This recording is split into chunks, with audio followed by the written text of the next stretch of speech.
Hey guys, what's up? This is Nick. This is Andy. And we are building a Dspeed drift car. Gonna be a basic little build, go drifting, have heaps of fun. It's gonna be sick. Let's do it.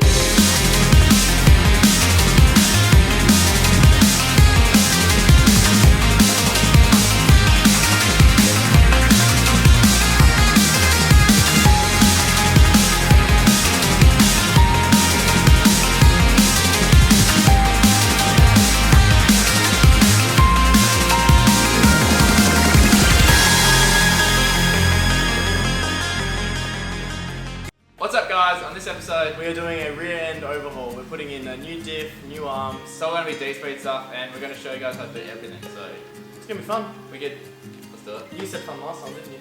I guess. Okay. Alright, so we picked up an R33 Skyline with an RB25 DET. It's got some basic mods like a halfway turbo, ECU, coil pack, intercooler, exhaust, just some basic stuff basically. Picks up pretty cheap for about $3,000, so that's a bit of a win. So it's pretty good blank canvas for us, really. Gonna overhaul it and make it basic drift setup, and it's gonna be sick. It's gonna be good. Yellow.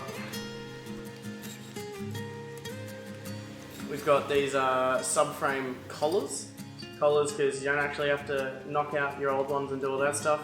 Top one slips in, bottom one goes in, locks up your subframe bush so you don't get that dirty axle tramp. I don't get axle tramp with the drifting goodness. $60. Yeah. Alright, next up, traction rod for the rear.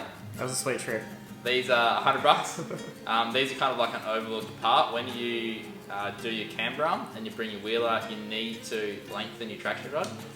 These are also good to help with bump steer in the rear, so only $100. It's a good thing to get when you get your camber arm and your toe or high crash removal. So. Rear camber arms, self-explanatory. They're rear camber arms. They go in the rear and they camber adjust. These are $120 Australian, not pesos, dollars. Yes. High gas removal. If you have high gas in your car, this is a killer kit for it. High gas is junk. This is a wicked upgrade. We've had a few of our guys test them out and they say it's awesome. This is only $200 for the kit, so these bolt to your subframe, and then this basically turns it into a tow arm instead of a tie rod, essentially. Ready? Go.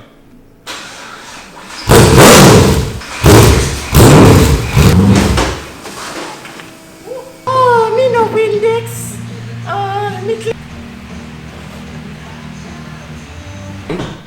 Why is the negative terminal one red, but the positive one's blue? Shouldn't the positive one be red? Oh boy! Does that look sick on me? Does it look how cool? Should I leave it on? Yes. No. Oh hey man. What's going on? What you doing? Just getting rid of shit. All this stuff needs to come. More junk. Washy loosey goosey now, mate. Alrighty. You know what a red hot tip is for people playing along at home? Always CRC them before you do it, and then let them sit for a bit, then come back. Otherwise you get rounded nuts and bolts. Get that going there. And use a single head socket. Not double. Not double. More grips. You're welcome. You're so strong. Wow. Oh my gosh. Wow. Man, I'm exhausted. Wow, that's Up here? yeah, up here. So you just disconnect it and then you can take it out of there. Round. Obviously coilover's out. This has the rear high gas. So we need to get rid of the loom, a few grounding points. And then that should be ready to go out. Alright, so if you're just doing the subframe colour, Cool. they've got the C cut out, so you can just slip them in. So we take one side off and just loosen the other side. You should be able to get enough room to just slip it in. So the slip in goes in the top. The plate for the front, that goes in like this. Bolt it back on and then do it back up, and that's the easy way of doing it. It's just really good for when you have flogged out bushes and you can't get any bit of play, it just stiffens it up again. Because you get that whole rear end just going, look. It's bad. Not good for actual tramp either. No, it's bad. Cool, Killer. Thanks for that. That's right, mate. Pro tip. Anytime.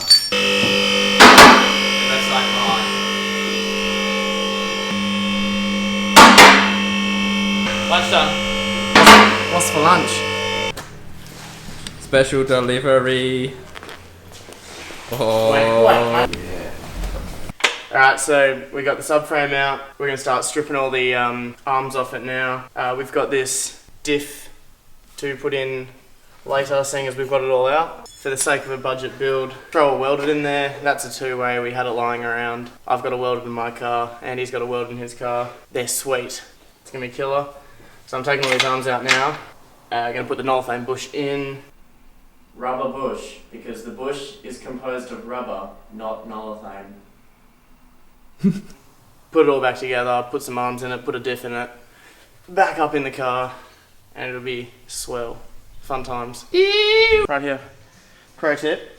When you're taking off rear knuckles, front knuckles, you don't hit down on the lower control arm or anywhere else. You want to hit around this knuckle here to shock it off the ball joint while you're pulling up. And it should just go straight up. Should. There you go. What happens if you hit it on the threads? Hit it on the knuckle. You've taken the knuckle off the car. You're ready to put our little, how's it going in the back here? This here is the little ball joint. This is one we took out of the other side. On the back of it here is this circlip. You gotta take this out before you start hitting stuff, otherwise you're gonna have a bad time. You need to fit something on this edge here, because it's actually part of the knuckle, not this lip here. It fits over, mates in there, and your threads can poke out the bottom. And we're gonna get our press, and we're gonna press on the inside, and it should just pop it straight out the bottom. Bob's your auntie's dog, good to go. We'll give it a shot. Pressing straight out. Now this Boom. That's easy as that. It's really not that hard. Alright, so we've got our little ball jointy out. It was quick, it was easy, it was swell. You take the metal center out of it, just pushes out, it's easy. I didn't bring my KY. Bit of some silicone spray, CRC, whatever, lube it up. Just give it a bit of, you know, how's it going? Give it a finger. Push the bad boy in. You kinda gotta squeeze it in, push it through. Got it in. We're gonna put this bad boy on like this, back on the car. We're gonna tow arm instead of some really bad high-cast nonsense that you can't use when you're doing the mad budget skids. It's really loud. We just flipped the rear subframe to make it a bit easier. And we're going to rip off this high-cast assembly. Yes. Wow. In. Wowee! All by your lonesome. That one's out. This one's going in. Live action. Pro tip, tech tip, not really, just an all-around grumble.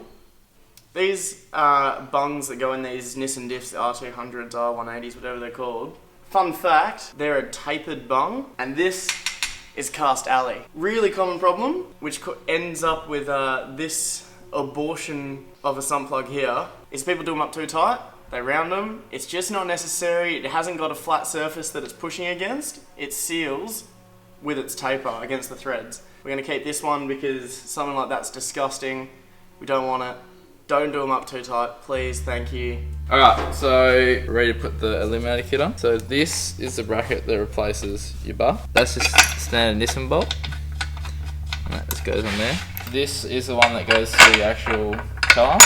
We're just going to put this on here. So it actually goes through the subframe, which is sweet because it makes it a bit more rigid. We're just going to put that on there to make sure it's centered, and then we can do this up tight. That arm goes on there, goes to the knuckle. Sweet, let's do it. When you're taking these off, your old split pins are going to be old and tatty. So make sure you put these back in or you get new ones. It just stops the nut coming off and you don't really want that on the track. You'll look like a fool and you don't want to do that.